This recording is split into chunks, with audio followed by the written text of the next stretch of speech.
Good afternoon, everyone. My name is Mark Nardone. I'm director and co-founder of Bio-Trac. Welcome to our Thursday webinar series. I ask that questions be submitted to the Q&A box as they will be addressed at the end of the presentation as time permits. For those who might not be familiar with our program, Bio-Trac offers hands-on workshops for research scientists. These workshops, which are team taught by active researchers, focus on the latest relevant techniques that are used in laboratory research. We were originally based at the National Institutes of Health for 30 years and now located on the Montgomery College Bioscience Education Center on the Germantown campus. Our workshops are open to the scientific community, and since the program's inception, we have provided hands-on training to over 17,000 scientists. We are excited to announce that we will be offering a series of live remote training workshops this summer, starting with our gene editing with CRISPR workshop on July 15th to the 17th, and also our single cell RNA-seq workshop, which will be July 27th through 30th. All of these programs, these remote workshops, will be team taught live presentations with lecture, laboratory demonstration, protocol review, discussion. Should be a very fruitful and engaging event. Today, it's my pleasure to introduce to you Dr. Michael Sorachi, a research scientist from AstraZeneca. Dr. Sorachi received his PhD from Virginia Tech in 2010. His studies focusing on nuclear receptor TLR cell signaling crosstalk. He took 2 postdocs at MCV in Richmond, first in the Department of Anatomy and Neurobiology, investigating the role of microglial activation in response to toxic insult in Parkinson's disease, and then molecular biology and biochemistry, working on astrocytes as an inflammatory immune cells in multiple sclerosis. In 2015, he joined St. Cube Pharmaceuticals as a research scientist, where he started working with multiplex immunofluorescence and image analysis to support mechanistic research, which led to his current position at AstraZeneca as a scientist developing the company's multiplex immunofluorescence program for research and clinical trials. Mike co-directs the annual AstraZeneca Bio-Trac Immuno-Oncology Multiplexing Immunofluorescence Symposium and Workshop, which attracts research scientists worldwide. The next AstraZeneca IO Symposium will be held in March of 2021. So without further ado, my pleasure to introduce to you Dr. Michael Sorachi, Dimensions of Validation in Multiplex IF, Staining, Imaging, and Image Analysis. Mike, they're all yours. Hi, Mark. Thank you very much for the kind introduction. As Mark said, I'm a scientist here at AstraZeneca in Gaithersburg, Maryland, where I'm principally responsible for building and validating multiplex IF panels. A lot of this work is oriented towards immune oncology, and a lot of what I'm going to talk about today is on a specific platform called the Polaris, which is an imaging device, and Opal, which is a set of staining reagents. But I will touch on some of the other platforms.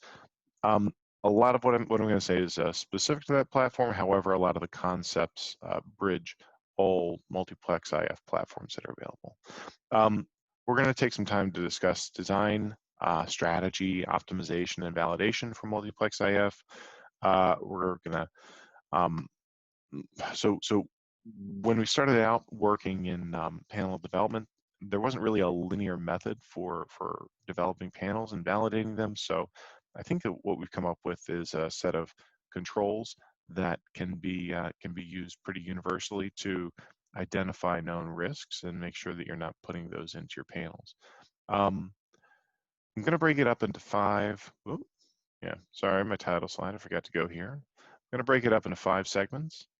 First, I'm going to touch briefly, as I said, on multiplex immune staining technologies, talk a little bit about panel design, development and optimization, panel testing, and panel validation. Panel testing and panel validation are similar but different. Panel testing is more of a technical approach to try to ensure that you don't have any of our known artifacts, and panel validation is testing the panel in 3 different important dimensions. One is the comparability to chromogenic monoplex, which is our gold standard because that's what we use to diagnose disease in the clinic.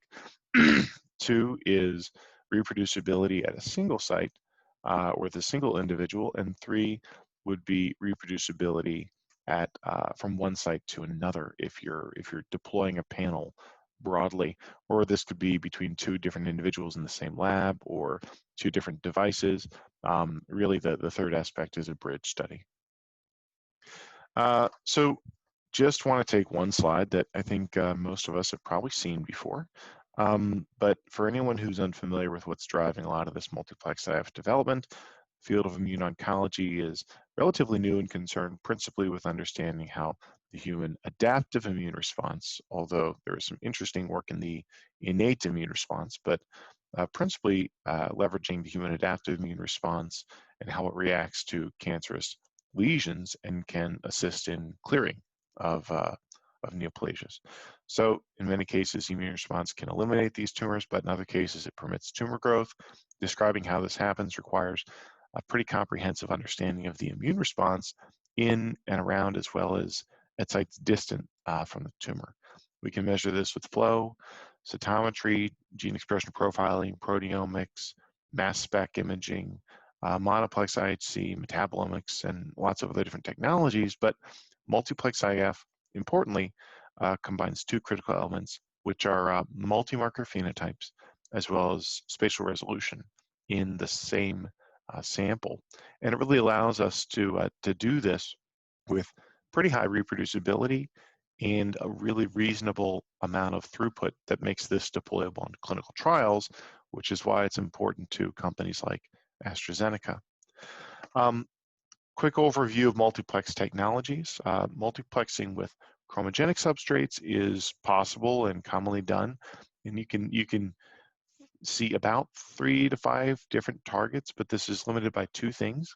One, the translucency of the chromogens. So if you have somebody who's very skilled in deploying the different chromogenic technologies, you can put together something very, very useful for multiplex chromogenic, but it's also limited by co-localization. So if you have 2 different technologies that two different epitopes that co-localize, this can be challenging to detect them both effectively with chromogenic multiplex.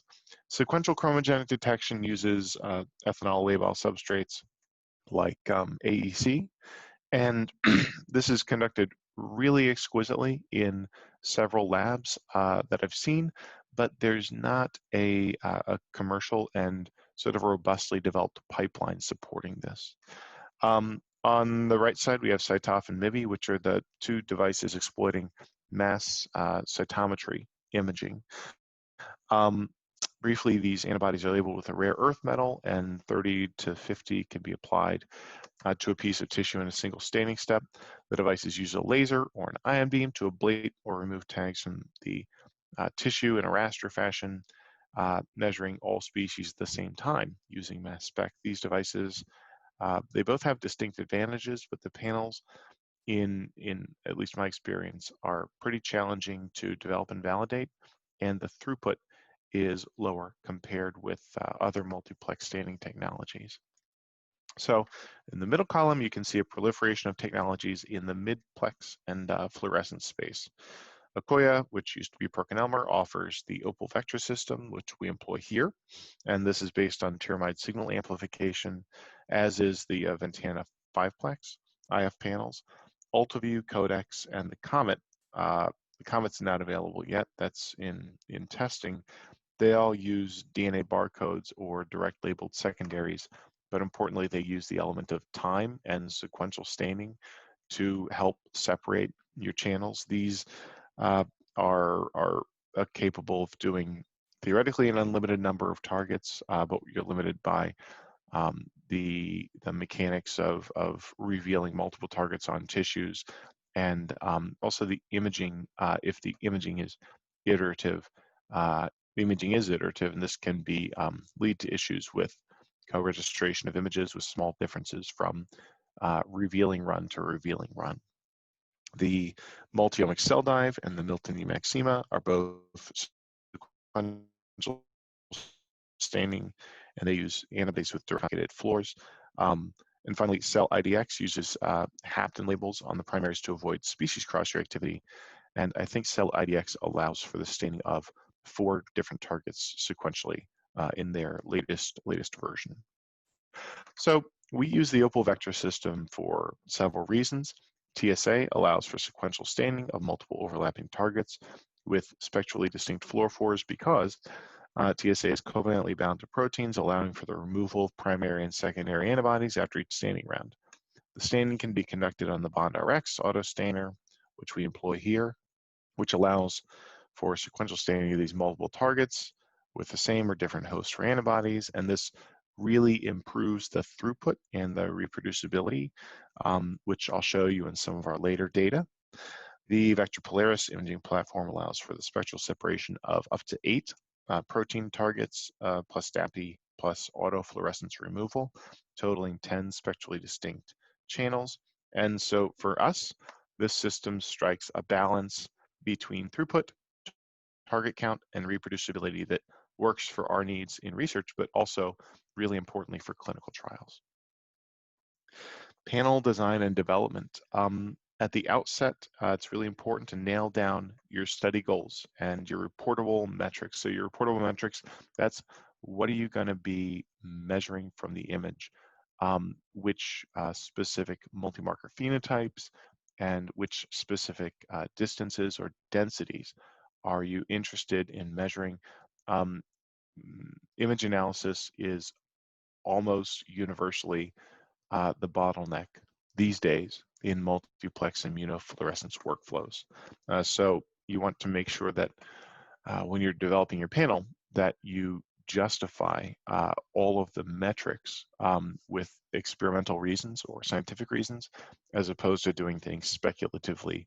Otherwise, you'll be mired down and you probably won't get across the finish line as efficiently as you would have liked. So what are the components you need to answer the question? What are the phenotypes you expect to see? And what are the spatial features you're interested in? We start out developing,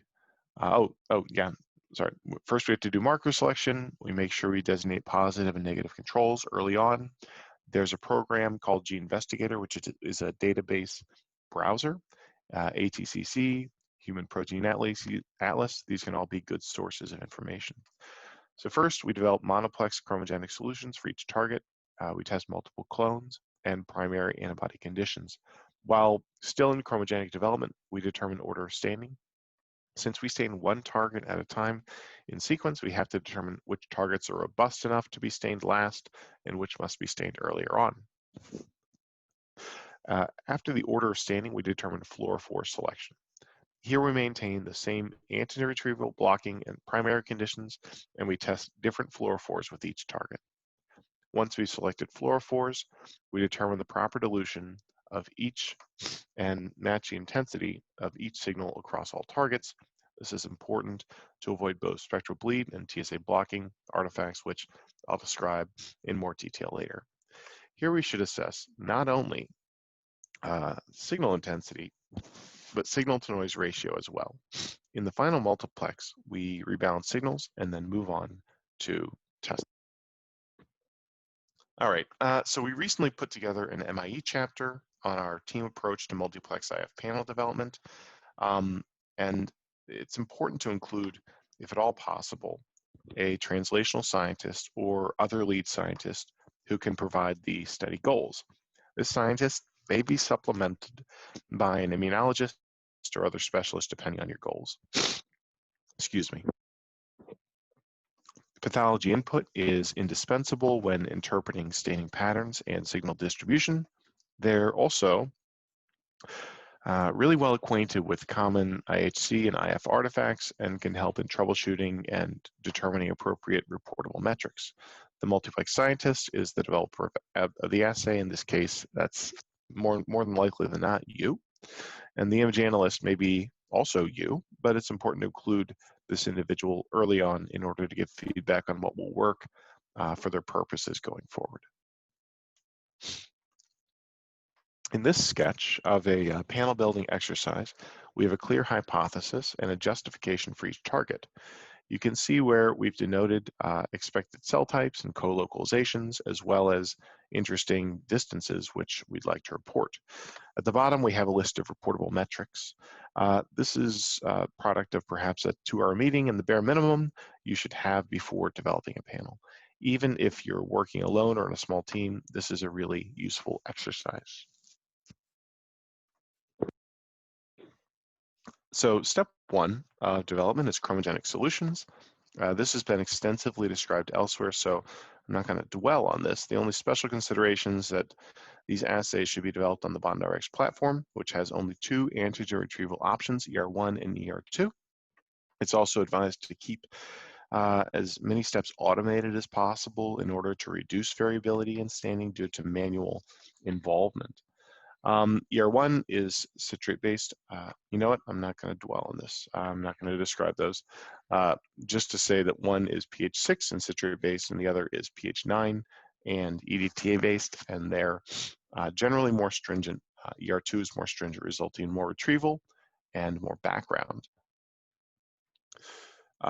So targets requiring the lighter ER1 retrieval should probably be stained earlier. This is going to act as your gold standard against which you will validate your multiplex AF. So at this stage, it's pretty wise to consult with a pathologist and confirm that your staining intensity and distribution in the tissue of interest is appropriate. If the staining pattern can't be assessed in the tissue of interest, then positive and negative controls, such as cell lines, endogenous expressing or genetically modified, become more important at this stage. So after antigen retrieval, blocking, primary concentration, clone, and diluent are optimized for signal and signal-to-noise ratios. Staining order can be addressed now. So because tyramide forms a covalent bond peptide residue with peptide residues in the tissue, antibodies are removed and staining is performed sequentially. This has the advantage of allowing for staining with antibodies, all from the same host species, but the removal of the antibodies is performed using antigen retrieval solutions on the BondRx. Some targets are going to suffer from over-retrieval, and they'll become some will become stronger. Targets which require lighter citrate-based retrieval, such as FOXP3 or CD68, should be placed in early positions, or their signal will diminish, and targets requiring more aggressive antigen retrieval should be placed later. If you don't really have any information available on this, you can simply choose to test each target in each position. Antibody retrieval is normally achieved by 20-minute incubation with ER1 at 95 degrees.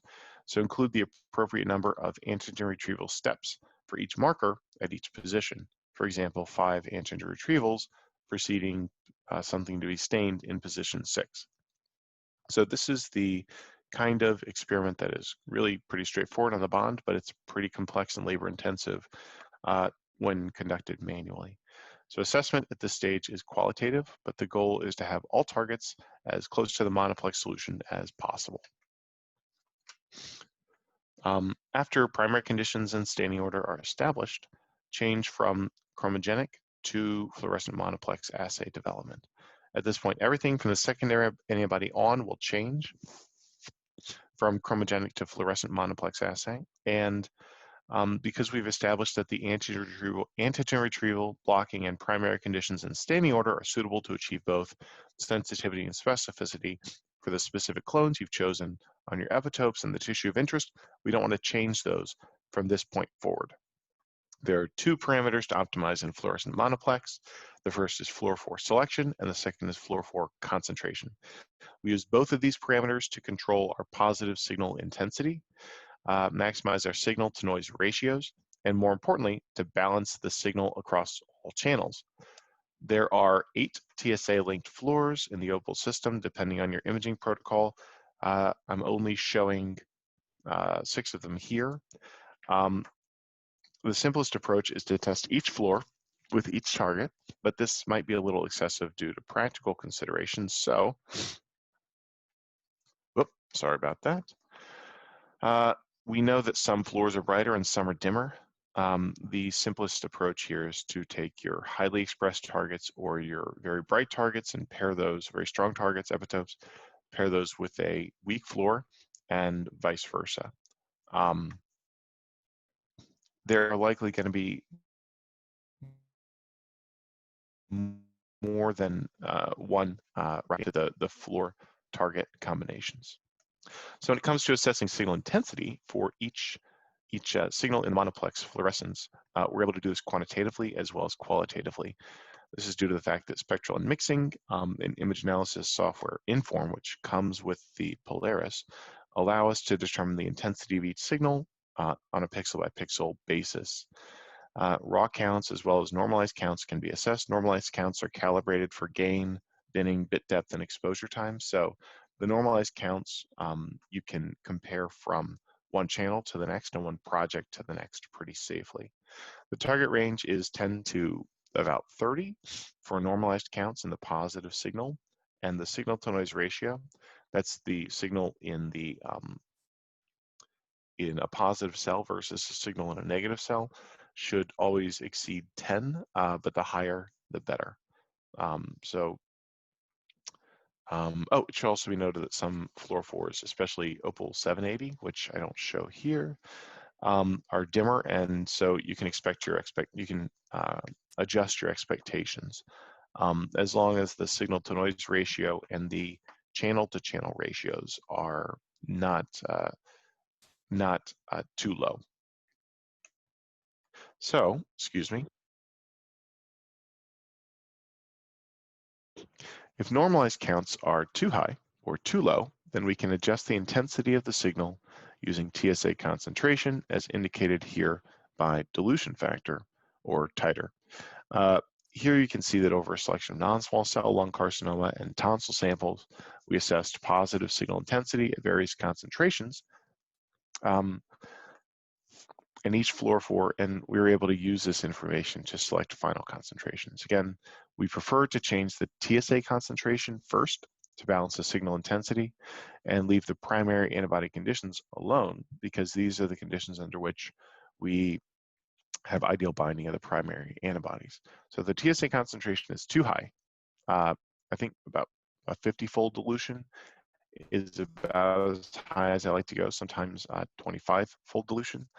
I really don't like to go to dilute it more than about 1,000-fold, but I have a colleague who dilutes routinely something like 3,000-fold, and he doesn't experience any decrease in reproducibility or issues in intensity. So really, it's going to have to be empirically determined at your site.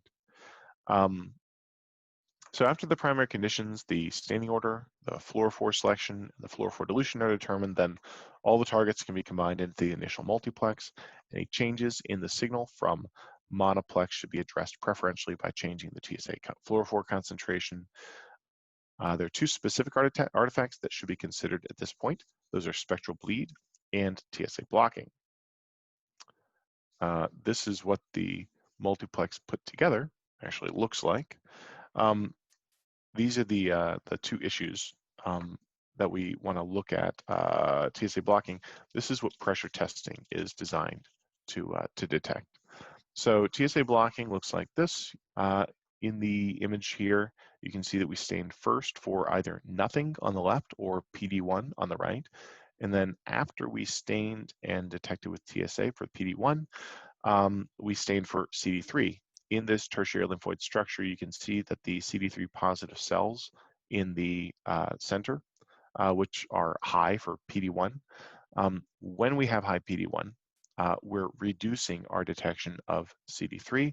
This can be due to depletion of tyrosine residues or occupancy of all of the available tyrosine residues, or if there's a tyrosine in the epitope of your antibody that's stained second, and this tyrosine is important for binding, and it's occluded by a tyramide-linked fluor, then that can also reduce detection of your secondary target. The resolutions for this are, of course, changing the order of staining, changing the titer of the TSA, or going back and redeveloping with different primary antibodies. Spectral bleed is a little more common. I think anybody who's done any sort of multi-channel immunofluorescence has observed spectral bleed at some point. Here you can see that the 540 channel is bleeding into the longer wavelength, lower energy 570 channel, creating a very dim copy of the CD8 image in the key 67 channel. For this reason, we don't put geographically co-localizing targets in spectrally adjacent channels, nor do we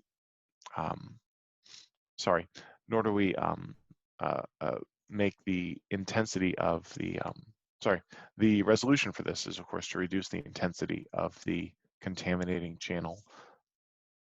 But how do we detect these? The way that we detect these, in the case of blocking, you're looking for the absence of a signal.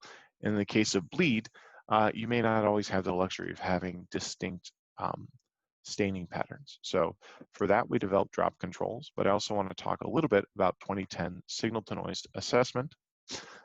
This is something that was devised by Koi Biosciences, but they've made it available to collaborators. Here, in order to, in a semi-automated fashion, assess without too much human interpretation the signal and the noise, in order to get a signal-to-noise ratio, we assess the mean positive signal in the 20 brightest cell objects in 5 20x fields for each whole slide.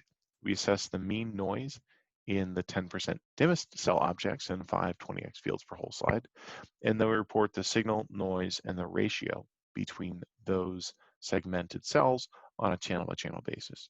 This indicates also a risk of spectral bleed, because you can look at the nominal intensity of the positive signal in adjacent signals, and if the disparity is greater than 10-fold, then you're at high risk for spectral bleed. Drop controls, really briefly, I'll run through those. They look like this.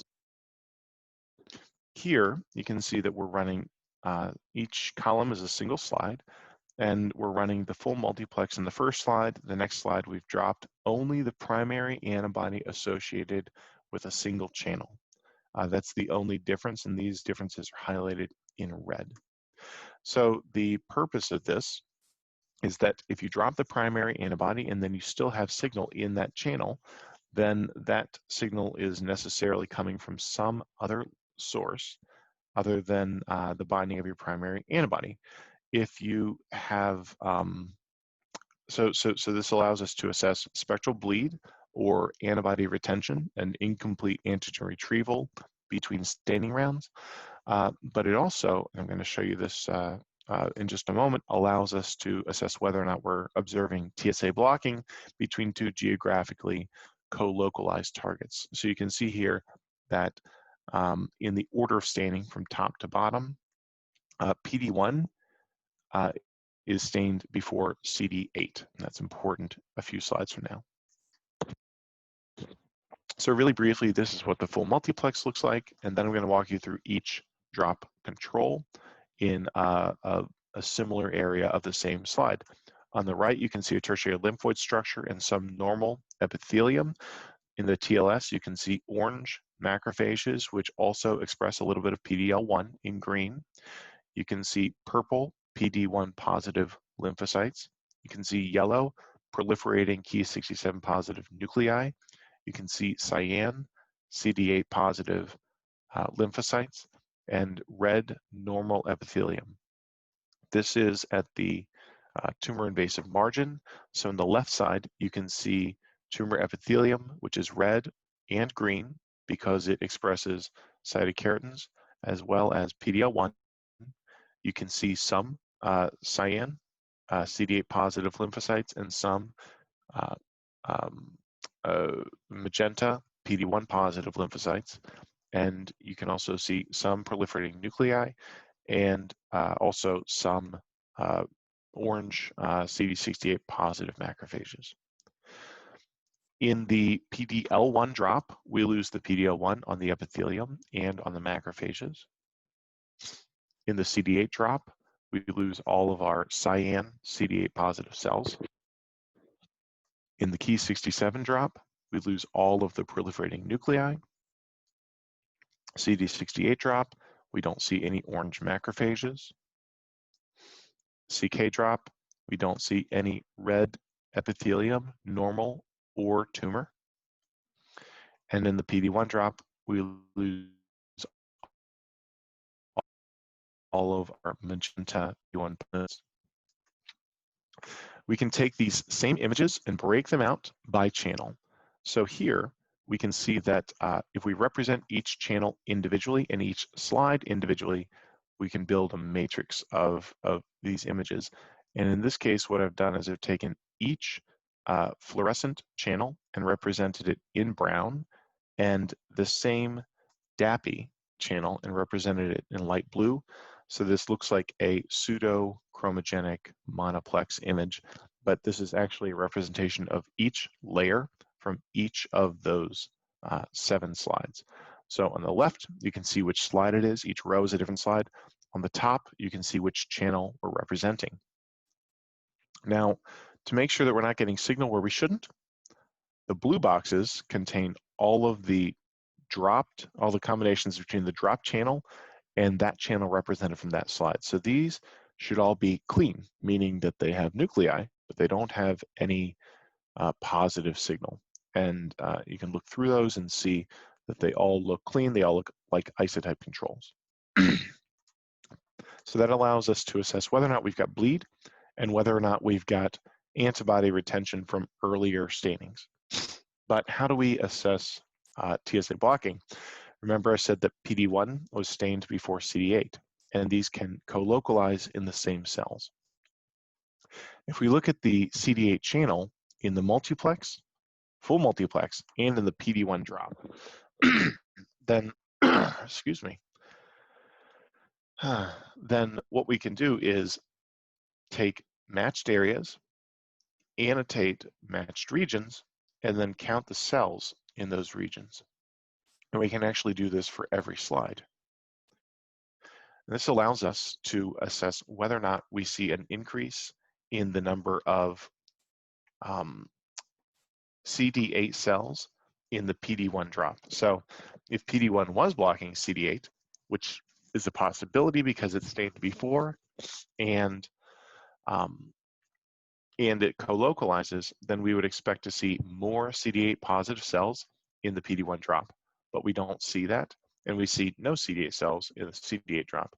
So this all looks appropriate, but if you see a departure from the number of cells that you're seeing in the full multiplex, then that could indicate that you are observing blocking in that slide.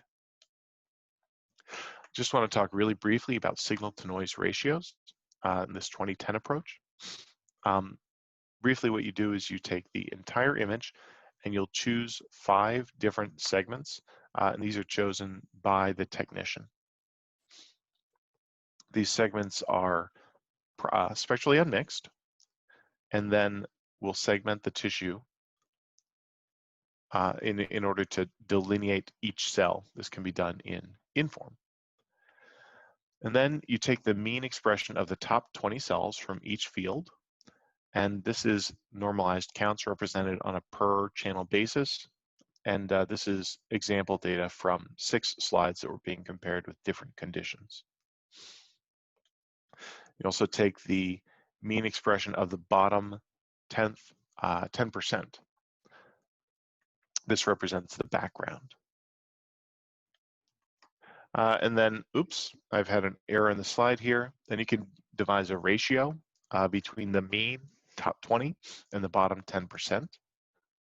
And that ratio, you can't see it because it's behind there, but that ratio should always exceed 10. In this case, all of them exceeded 10. And then you can also look at a ratio of means. This is looking at the potential for channel-to-channel contamination. These ratios between, for example, 690 and 780, these examples are 4.9 and 3.8. You can see at the upper right-hand corner of that last panel. As long as those are below 10, then your risk of spectral bleed is relatively low. So this is a great way to do a sniff test of your image, your intensities, and the quality of the staining. There we are.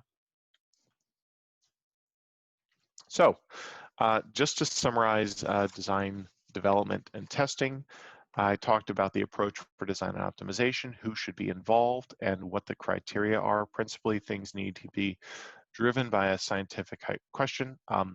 This needs to be hypothesis-driven, not speculative work at this stage of the technology. And I talked about how to streamline the optimization.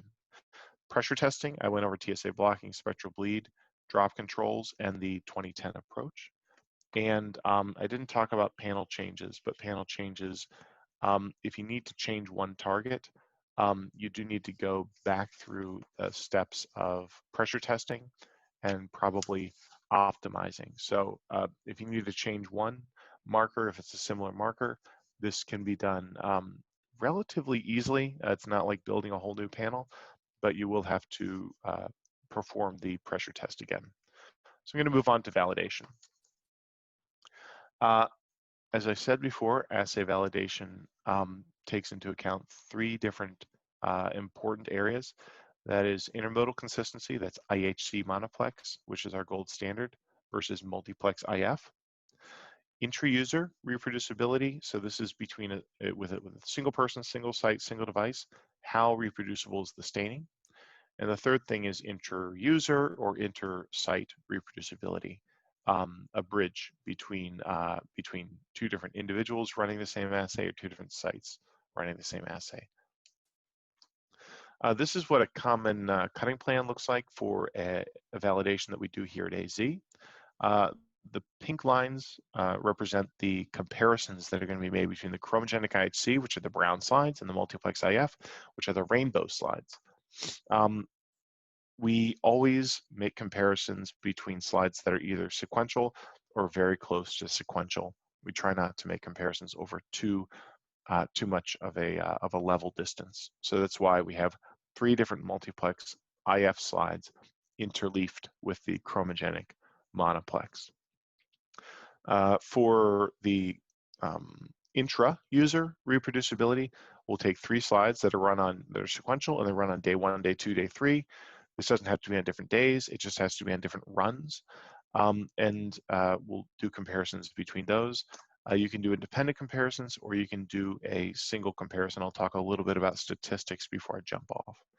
And then inter-user reproducibility, I show a single comparison here, but what we've moved to now is a model where we're doing intra-user reproducibility at both sites and using those same slides to do inter-user reproducibility. Talk about intermodal consistency. This is some of the data from one of our first validations that we completed here at AZ. Panel validation for each of these targets, it was dependent on target, and this was done completely within non-small cell lung carcinoma. On the left, you can see PCC and SCC, and on the top, you can see full slide correlation and tile-based correlation. Importantly, we work very closely with what once was Definiens, but is now completely part of AstraZeneca. And full slide means we're looking at counts for the entire slide as a single region. Tile-based indicates that we've taken the two sections that are going to be compared. They're co-registered with mild deformation in order to match up tissue landmarks. And then there's a checkerboard pattern imposed on that co-registration, and small squares of different size, normally something between 12 and 2,500 pixels on each side, cells are counted within those squares, giving us a much larger number of comparison samples to compare. We use normally about 5 cases. It would be better to use more, but for practical reasons, we use 5 cases of each tissue type. And then in terms of regions, we end up with several hundred to perhaps 1,000 regions per case. So I'll go through the numbers really briefly. Actually, there's not too much to unpack. We were pretty happy with the Pearson's and Spearman's correlation coefficients, which were in the 0.8 to 0.9 range generally. CD68 is our most challenging target. We believe that has a lot to do with the fact that CD68 are long and irregular spindle-shaped cells. So the nucleus from a particular CD68 positive cell may or may not be in the 4 micron section that you're measuring, and because of challenges in cell segmentation, which uh, principally depends on nuclear detection, Voronoi watershed, it's much more straightforward to segment rounder cells and much more difficult to reliably segment spindle-shaped and irregular cells. So we think that that's part of the reason why CD68 normally gives us lower correlation coefficients, both for IHC comparison as well as reproducibility. This is a comparison between an older validation that was done at MD Anderson with some colleagues, and this was done with manual staining and imaging on an older version of the microscope. On the bottom is automated multiplex IF staining and imaging and image analysis.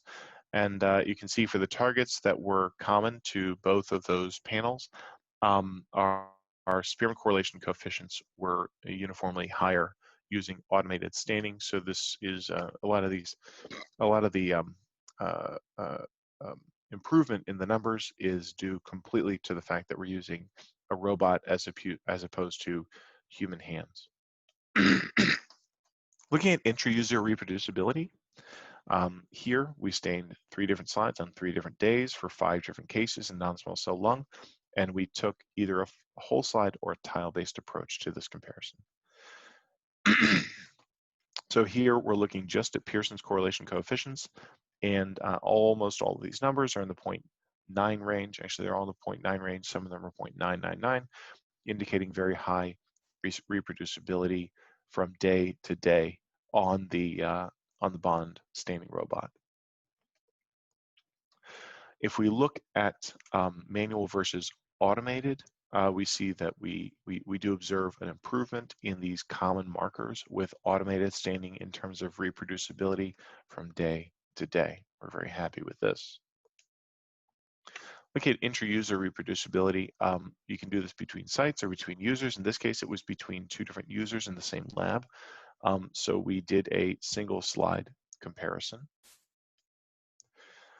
Here we calculated Pearson's, Spearman's for density and percent of cells in regions, much the same way that I described the checkerboard approach. But we also compared Lin's.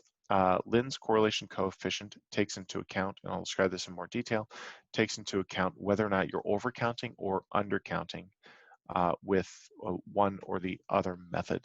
So this was to account for whether or not one individual was overcounting or overdetecting a particular cell type. And in this case, we don't believe we were observing any over or under counting because our Lin's correlation coefficients were roughly equivalent to the Pearson's correlation coefficients. Again, our challenge area was CD68. Really briefly, I'll touch on the advantage of Lin's in the examples. On the right, you can see that if you have perfect correlation, then the R-squared value, which is comparable to a Pearson correlation coefficient, will be 1. However, if you have good correlation but you're undercounting in chromogenic, for example, or in fluorescent, for example, in the lower left-hand example, then your R-squared value can still be 1, although your Lin's correlation coefficient will be much lower than that.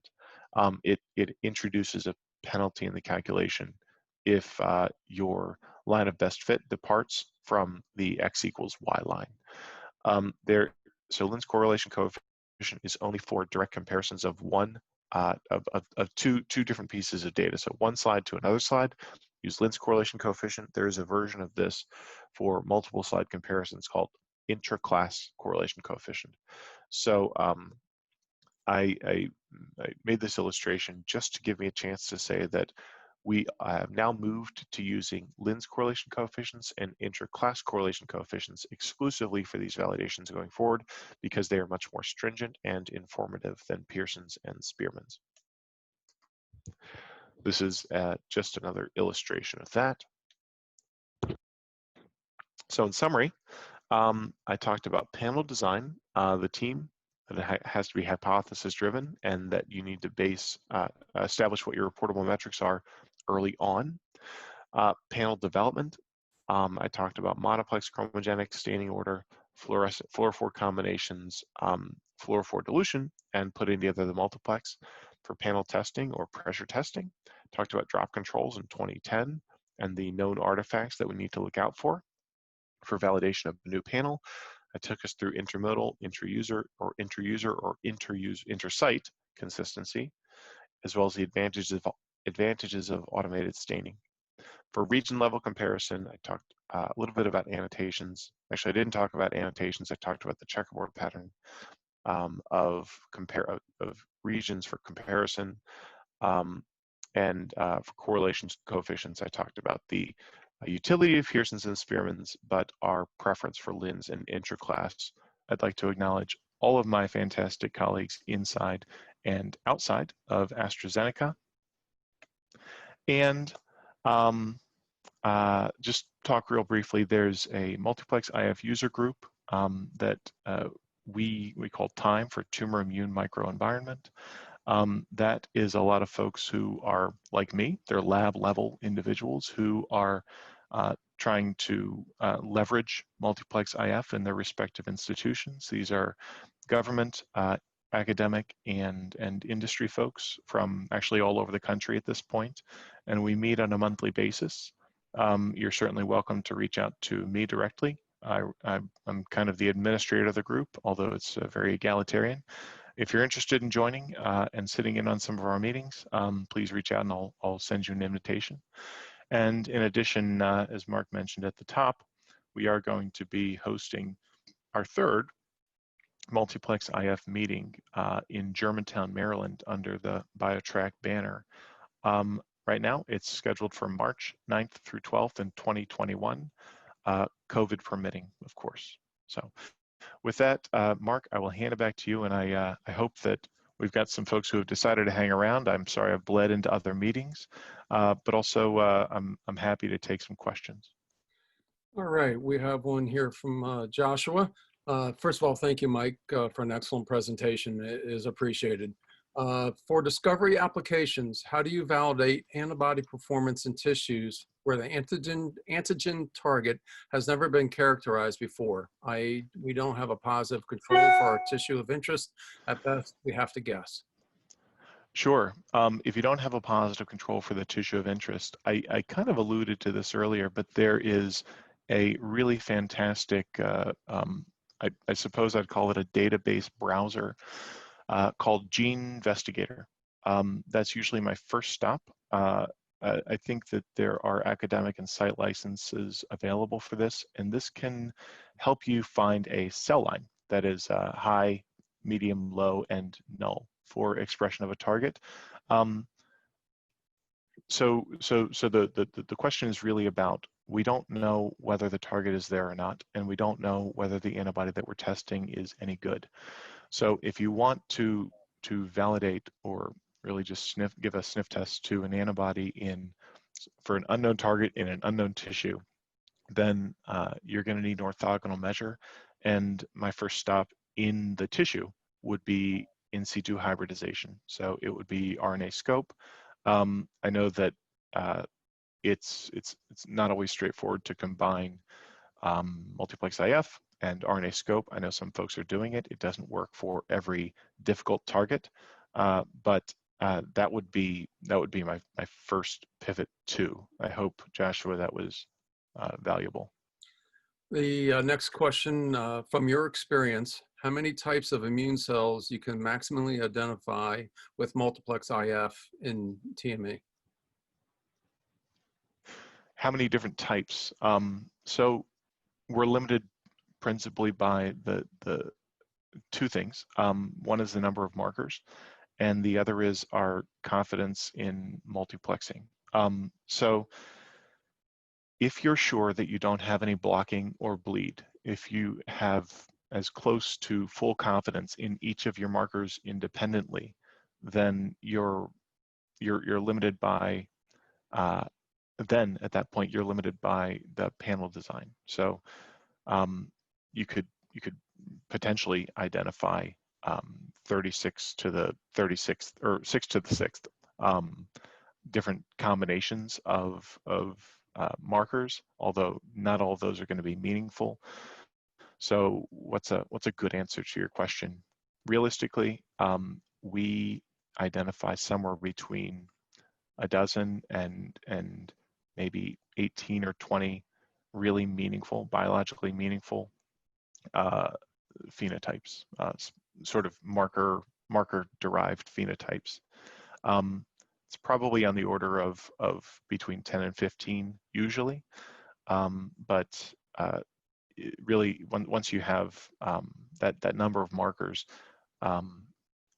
you can start to look for things in the data that may not be in the pathology canon. So you've always got to watch where your feet are and make sure that you don't jump off the deep end.